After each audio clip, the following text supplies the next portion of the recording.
por qué las ciudades más pobladas de México no están en la costa, cuando lo normal es que cuando hay playa se masifique de tal manera. ¿Y por qué es? Pues no lo sé todavía. Por eso voy a reaccionar a este vídeo. Y ahora pues lo voy a entender. Y quien no lo sepa, pues también. Y quien no lo sepa, pues ahora puede saberlo. Y quien lo sepa, pues que se quede porque habrá cierta información que quizás no lo sepa. Así que voy a reaccionar a este vídeo del canal Un Mundo Inmenso, cuyo link os dejo en la descripción de este mismo vídeo. Vamos a averiguar qué sucede.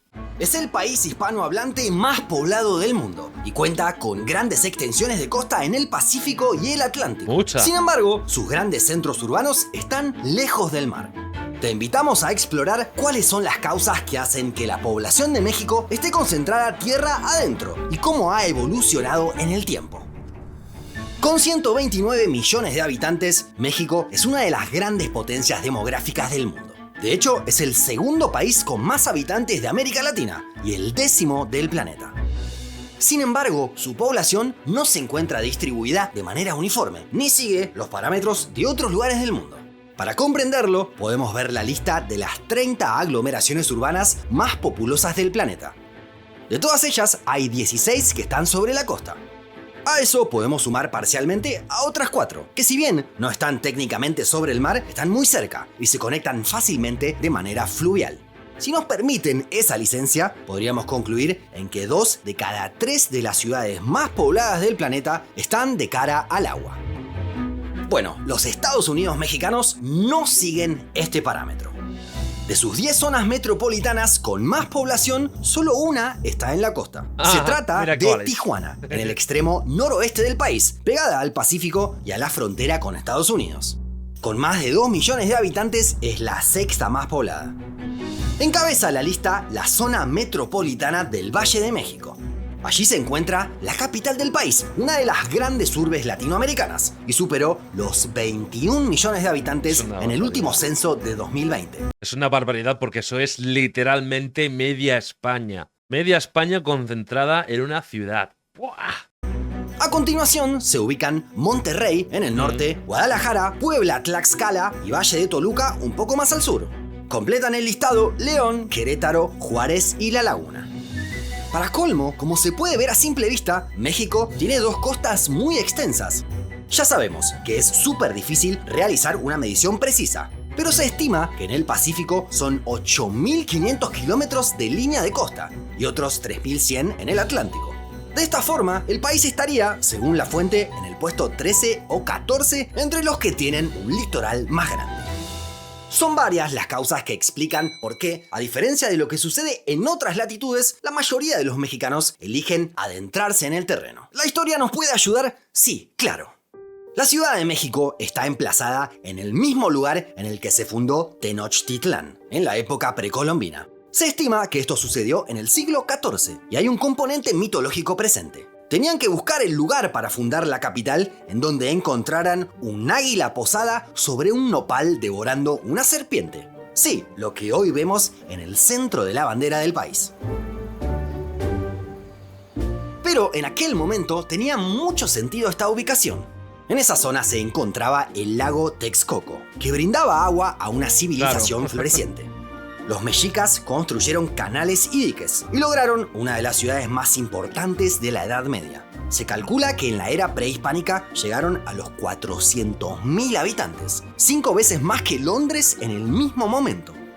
Con la llegada de los europeos, luego de los enfrentamientos y las enfermedades, la población cayó en un 90%. Recién se recuperaría en el inicio del siglo XX y a partir de allí tuvo un crecimiento muy vertiginoso.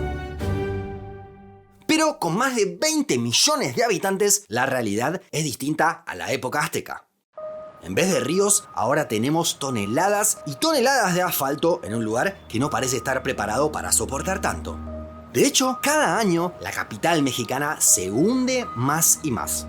Se estima que para finales de este siglo, algunas partes de la Ciudad de México caigan nada menos que 20 metros respecto a su altura actual. ¡Ostras! La disponibilidad de agua es cada vez más complicada. A pesar de que cada año llueven en promedio casi 900 milímetros, un número que está lejos de ser bajo, eso No tenía ni idea de esto, ¿eh? no alcanza para alimentar las napas subterráneas. Se debe bombear más profundo, lo que ha colaborado a que la ciudad se siga hundiendo. También se ha llevado agua desde otros lugares mediante tuberías, pero de forma muy ineficiente y costosa. Es evidente que es muy complicado hacer sostenible a una megalópolis tan grande. La buena noticia es que se ha atenuado un poco en el último tiempo. Entre el censo de 2010 y el de 2020, la zona metropolitana aumentó un 8% su población, mientras que el promedio del país fue de 11%. Pero, más allá de la cuestión histórica, el Valle de México se encuentra en una zona del país muy privilegiada para la instalación humana. Es fácil de observar si vemos este mapa, en donde se clasifican las zonas según su clima. A grandes rasgos, podemos dividir al país en 3 grandes regiones. La capital mexicana está en la central, que abarca el 18% del país y alberga a más de la mitad de los habitantes.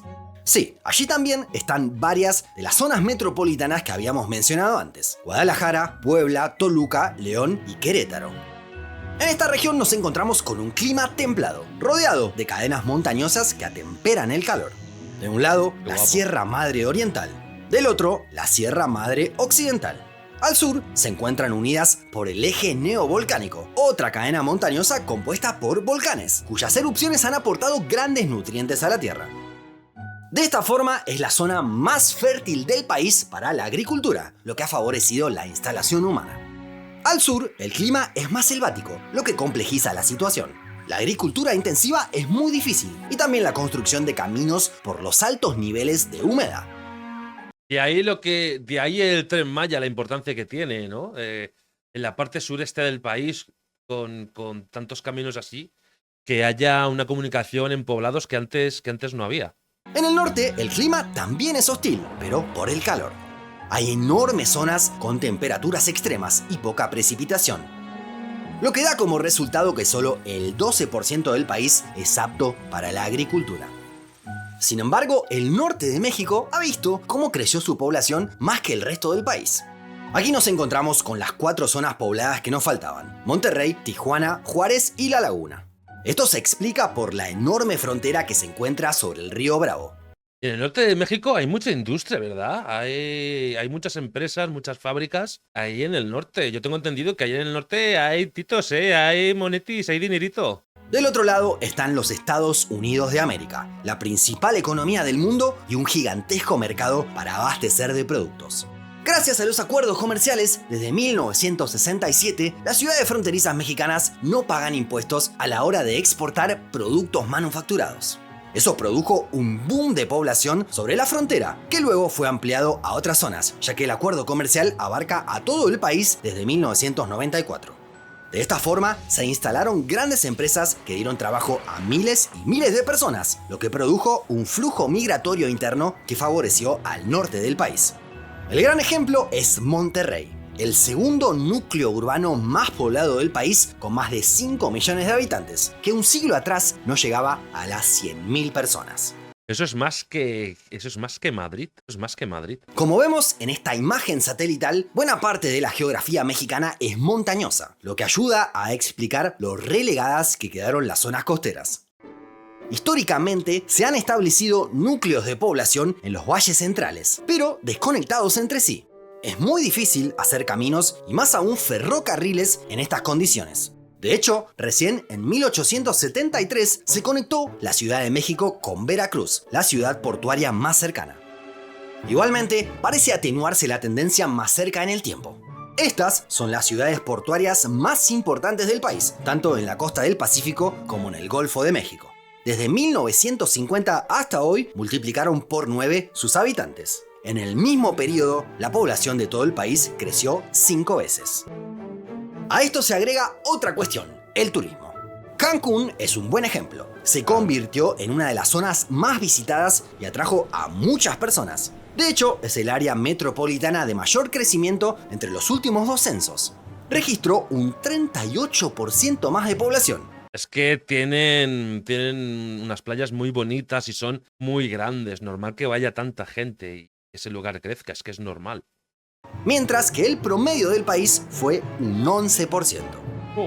Así que ahora, la próxima vez que veas la distribución de la población de México, sabrás que se debe a cuestiones geográficas y... Hostia, ¿eso qué es? Me he quedado loco. ¿Eso qué es? A ver. ¿Esto qué es? Hostia, qué guapo, ¿no? Yo quiero estar ahí. ¿Pero qué es todo esto? ¡Qué barbaridad!